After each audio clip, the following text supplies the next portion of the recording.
ഇങ്ങനെ ചില കാര്യങ്ങൾ ചെയ്യുക. കുന്ന് കയറി ഇറങ്ങുക. ഡെയിലി എല്ലാ ദിവസവും ഒരേ സമയത്ത് കുന്ന് കയറി ഇറങ്ങുക. ഇവിടെ കുന്ന് കിട്ടൂല, സ്റ്റെപ്പ് കയറി ഇറങ്ങിയാൽ മതി. ചില പഴയ ബിൽഡിങ്ങിനൊക്കെ എത്രയോ സ്റ്റെപ്പ്. പക്ഷെ എല്ലാ ദിവസവും ഒരേ സമയം ചെയ്യണം, എല്ലാ ദിവസവും ഒരേ സമയം ചെയ്യണം, ഒരേ ടൈമിൽ ചെയ്യണം. ഇപ്പൊ 10 മിനിറ്റ് ആണെങ്കിൽ എല്ലാ ദിവസവും 10 മിനിറ്റ്. ഷുഗർ രോഗികൾ ഏറ്റവും ശ്രദ്ധിക്കേണ്ടത് ടൈം, അളവ്, ഇത് രണ്ടും എപ്പോഴും ശ്രദ്ധിച്ചാൽ മതി. അപ്പൊ എല്ലാ ദിവസവും 100 ഗ്രാമാണ് ഭക്ഷണം കഴിക്കുന്നത്, എല്ലാ ദിവസവും 100 തന്നെ. എല്ലാ ദിവസവും 10 മിനിറ്റാണ് നടക്കുന്നത്, 10 മിനിറ്റ് തന്നെ. പിന്നെ പകൽ ഉറങ്ങുന്നവർക്ക് ഷുഗർ കൺട്രോൾ ആവാൻ കുറച്ച് ബുദ്ധിമുട്ടാണ്. കൈലൂലത്തിന്റെ സമയത്ത് ഉറങ്ങാം, അത് തഹജ്ജുദ് നിസ്കരിച്ചവർക്ക്. നിങ്ങൾ ശ്രദ്ധിക്കുക. പിന്നെ രാത്രി ഡ്യൂട്ടിയാണ്, ഞാനെന്താ ചെയ്യണമെന്ന് വെച്ചാൽ എനക്കും മറുപടി ഒന്നുമില്ല. ഞാൻ എന്താ പറയാ, രാത്രി എനിക്ക് ഡ്യൂട്ടിയാണ്, പകല ഉറങ്ങാൻ കിട്ടുന്ന സമയം ഞാൻ എന്തായാലും മറുപടി അറിയാം. കമ്പനിന്റെ മുതലാളിനൊന്ന് കാണിച്ചേരി എന്ന് പറയേണ്ടി വരും, വേറെ കുഴപ്പമൊന്നുമില്ല.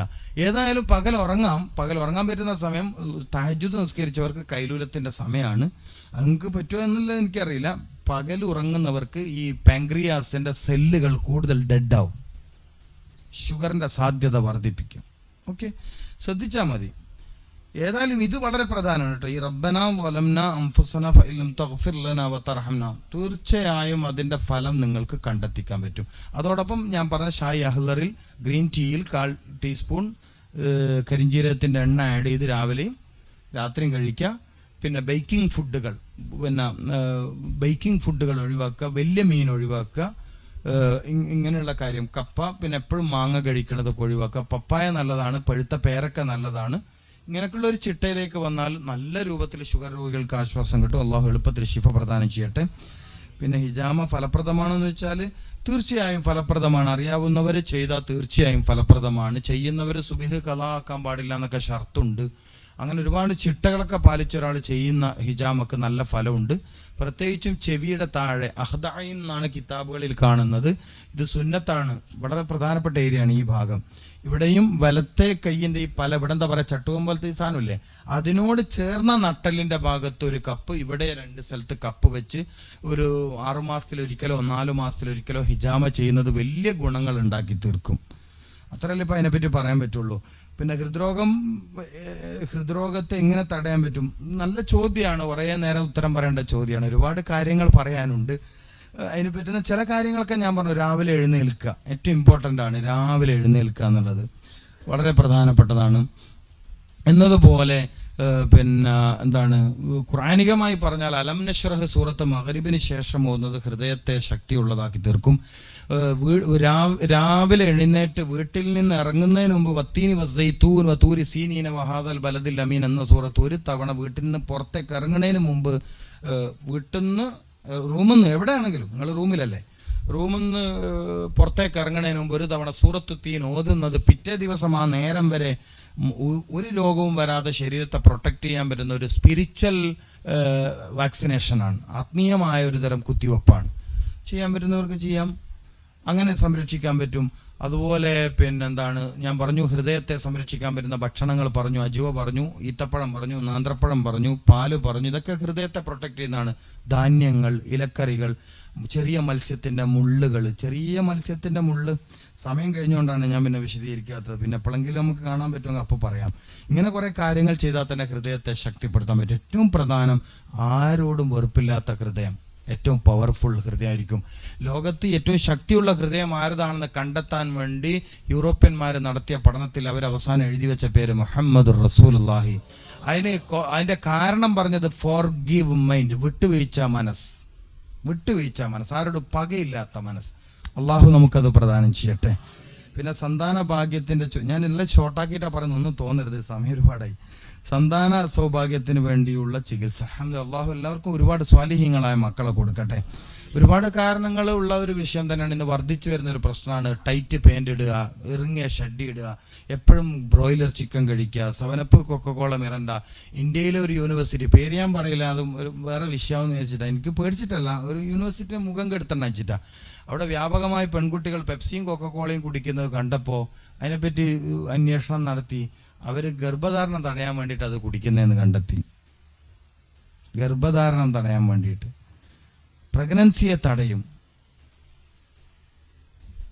ആണുങ്ങളിലെ ബീജത്തിന്റെ ക്വാളിറ്റി കുറക്കും.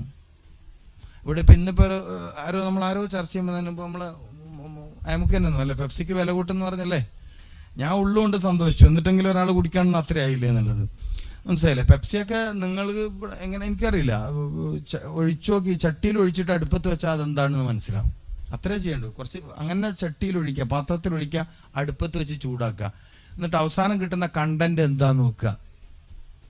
വീട്ടിലെവിടെയെങ്കിലും ഹോൾസൊക്കെ ഉണ്ടെങ്കിൽ അത് അടക്കാൻ ഫസ്റ്റാ, എലിന്റെ ശല്യമൊന്നും ഉണ്ടാവില്ല റൂമിൽ. അത്രയും മാരകമായ സാധനം, അത്രയും ബിസ്ഫിനോൾ മാരകമായ ബിസ്ഫിനോൾ പോലത്തെ വിഷം ഉണ്ടായില്ലേ. അല്ലാഹു എനിക്കറിയില്ല, നിങ്ങൾ ശ്രദ്ധിച്ചോളി. ഓക്കെ, അത് തടസ്സം. അപ്പൊ സന്താന സൗഭാഗ്യത്തെ എനിക്ക് എളുപ്പത്തിൽ പറഞ്ഞു തരാൻ പറ്റുന്ന ഒരു കാര്യം, ഒന്ന് പിന്നെ അവര് ഭക്ഷണം, ചൂട് ശരീരത്തിന് കൂട്ടുന്ന ഭക്ഷണം. പിന്നെ എന്താ കാരണം എന്ന് പറയണ ഇതില് ബീജത്തിന് ഇത് അങ്ങനെ ഉണ്ടല്ലോ, കോസ് ഓഫ് ഡിസീസ് കിട്ടണമല്ലോ, സെമൻ കൗണ്ട് കുറവാണോ, മോർട്ടിലിറ്റി കുറവാണോ, ബോഡി ഹീറ്റാണോ, ഇനി ഒന്നും കാരണമില്ല, രണ്ടുപേർക്കും പ്രശ്നങ്ങളൊന്നും ഇല്ല, വ്യത്യസ്ത രീതിയിലാണ് കാരണങ്ങൾ പറയുന്നത്. പക്ഷേ തിബ്ബ് നബവിയിലെ ഔഷധത്തെ കുറിച്ച് അറിഞ്ഞിട്ട് ക്രാഫ്റ്റ് ഹോസ്പിറ്റലിലെ ലോകപ്രശസ്തനായ ഏഷ്യയിലെ തന്നെ ISO അംഗീകാരമുള്ള അഷ്റഫ് ഡോക്ടർ തിബ്ബ് നബവിയിലെ മരുന്നിന് ആവശ്യപ്പെട്ടിട്ടുണ്ട്. തിബ്ബ് നബവിയിലെ മരുന്നിന് വളരെ ഷോർട്ട് ടൈം കൊണ്ട് കുഞ്ഞുങ്ങൾ ഉണ്ടാവും, പക്ഷേ മറ്റു കുറെ കാര്യങ്ങൾ ശ്രദ്ധിക്കണം.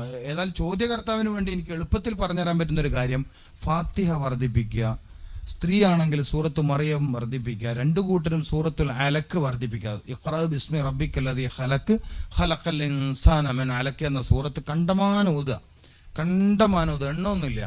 ഈ ഓത്തിന്റെ ഒരു പ്രകാശ ഗുണം കൊണ്ട് ശരീരത്തിൽ എവിടെയാണ്, ഏത് ഓർഗണിനാണോ പ്രശ്നമുള്ളത്, ആ ഓർഗൻസിന്റെ പ്രശ്നം ഖുർആന്റെ നൂറാനിയത്ത് കൊണ്ട് ശിഫയാവുകയും അങ്ങനെ കുഞ്ഞുങ്ങളാവുകയും ചെയ്യും, തീർച്ചയായും ആവും. പിന്നെ തേൻ, നല്ല സ്വദറിന്റെ ഒക്കെ യമനിൽ നിന്നൊക്കെ കിട്ടുന്ന തേന് സന്താന സൗഭാഗ്യം നൽകാൻ മാത്രമുള്ള കഴിവുണ്ട്. നല്ല 2000 രൂപക്ക് ഇന്ത്യൻ മണി വരും അതിന്, 1 കിലോന് ചുരുങ്ങിയത് 1 കിലോ എങ്കിലും ഉപയോഗിക്കണം. പിന്നെ ഭക്ഷണം ശ്രദ്ധിക്കണം, വഴുതന കഴിക്കരുത്. ആണുങ്ങളാണെങ്കിൽ, കുട്ടികളില്ലാത്ത ആണുങ്ങൾ വഴുതന കഴിക്കരുത്, അത് വളരെ ശ്രദ്ധിക്കേണ്ട കാര്യമാണ്. പിന്നെ ഞാൻ നേരത്തെ പറഞ്ഞ പാനീയങ്ങൾ കുടിക്കുന്നത് ഒഴിവാക്കണം.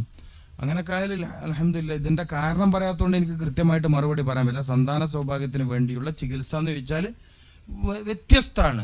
വ്യത്യസ്തമാണ് ചികിത്സ, വിഭിന്നങ്ങളായ ചികിത്സ. കോമൺ എന്താണെന്ന് വെച്ചാൽ ഫാത്തിഹ വർദ്ധിപ്പിക്കുക, സൂറത്തുൽ ഫത്ഹ് ആണുങ്ങളും സൂറത്തു മറിയം പെണ്ണുങ്ങളും ഓതുക, രണ്ടു കൂട്ടരും സൂറത്തുൽ അലക്ക് കൂടുതലായി ഓതുക. ഇങ്ങനെ ആകുമ്പോൾ ഖുർആനികമായ ഒരു പിന്നെ ആത്മീയ വഴിയിലൂടെ നിങ്ങൾക്ക് അതിന്റെ സാധ്യത വർദ്ധിപ്പിക്കും. മഹാനായ അത്തിപ്പറ്റ ഉസ്താദ് പറയാറുള്ള ഒരു പിന്നെ ചികിത്സ ഉണ്ട്, കുട്ടികളില്ലാത്തവർ ഇസ്തിഗ്ഫാർ വർദ്ധിപ്പിക്കണം, അസ്തഗ്ഫിറുല്ലാഹ് കൂടുതൽ ചെല്ലണം എന്നുള്ളത്. അതിന് തീർച്ചയായും കഴമ്പുണ്ട്. ആ കാര്യം കൂടി ഞാൻ ആ വിഷയത്തിൽ നിർദ്ദേശിക്കുകയാണ്. സമയം വൈകിയത് കൊണ്ട് തൽക്കാലം പകുതി വഴിയിൽ ഞാൻ വിഷയം അവസാനിപ്പിക്കുകയാണ്. എനിക്ക് വളരെ സന്തോഷമുണ്ട്, മുഹമ്മദ് റസൂലുള്ളാഹി സ്വല്ലല്ലാഹി അലൈഹി വസല്ലമ തങ്ങളുടെ ഈ വിഷയം നിങ്ങളുടെ മുമ്പിൽ എത്തിക്കാൻ കഴിഞ്ഞു എന്നുള്ളത് വളരെ സന്തോഷമുള്ള കാര്യമാണ്. നിങ്ങൾ ഈ സംരംഭം വിജയിക്കാൻ വേണ്ടി ദുആ ചെയ്യണം. കണ്ണൂരിപ്പോൾ അൽഹംദുലില്ലാഹ് കഴിഞ്ഞ മാസം 100ഓളം ശ്വാസമുട്ട് രോഗികൾക്ക് തിബ്ബുൻ നബവി പ്രകാരം പൂർണ്ണമായും ശിഫ കിട്ടുന്ന ഒരു ചികിത്സ സഹചാരി മെഡിസിറ്റിയിൽ ഞങ്ങൾ നടത്തി. 80ഓളം രോഗികൾ ഇപ്പം അൽഹംദുലില്ലാഹ് പൂർണ്ണ ആശ്വാസത്തിലാണ്. ബാക്കി ഒരു 10-18ഓളം രോഗികൾ കൂടി സലാമത്താവാനുണ്ട്. ആകെ 2 മാസമായിട്ടില്ല ചികിത്സ തുടങ്ങിയിട്ട്. അപ്പോൾ നിങ്ങളിത് ഓർമ്മിക്കണം, ഈ സംരംഭത്തെ ഓർമ്മിക്കണം. പിന്നെ നമുക്ക് ഇനിയും പല രോഗങ്ങളും ഏറ്റെടുത്ത് ഇതുപോലെ പൂർണ്ണമായും ശിഫ കിട്ടുന്ന ചില ചികിത്സ കൊടുക്കണമെന്നുണ്ട്. 2 ലക്ഷ്യമാണ്, ഒന്ന് രോഗിക്ക് ആശ്വാസം, മറ്റൊന്ന് റസൂലുള്ളാഹിന്റെ സുന്നത്തിനെ ലോകത്തിന് അറിയിക്കുക. അതിന് നിങ്ങൾക്ക് ചെയ്യാൻ പറ്റുന്ന ഒന്ന് പ്രാർത്ഥനയാണ്. നന്നായി പ്രാർത്ഥിക്കണം. ഈ സംവിധാനം വളരെ കുറെ ആലിമീങ്ങളാണ് ഇതിന്റെ മുമ്പിൽ നിൽക്കുന്നത്, പണ്ഡിതന്മാരാണ് മുമ്പിൽ നിൽക്കുന്നത്.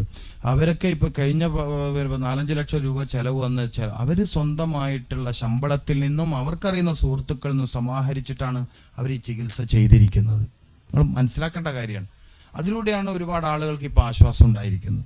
അപ്പൊ നിങ്ങളുടെ ഓർമ്മയിൽ ഇതുണ്ടാവണം. ഞങ്ങളോട് പൈസ എന്നല്ല പറയണം, നിങ്ങളുടെ ഓർമ്മയിൽ ഉണ്ടാവണം. ഈ ധർമ്മം വിജയിക്കാൻ നിങ്ങൾ പ്രാർത്ഥിക്കണം. ഈ സംവിധാനം ലോകത്ത് വളരണം. അള്ളാഹു അതിന് തൗഫീക്ക് നൽകട്ടെ.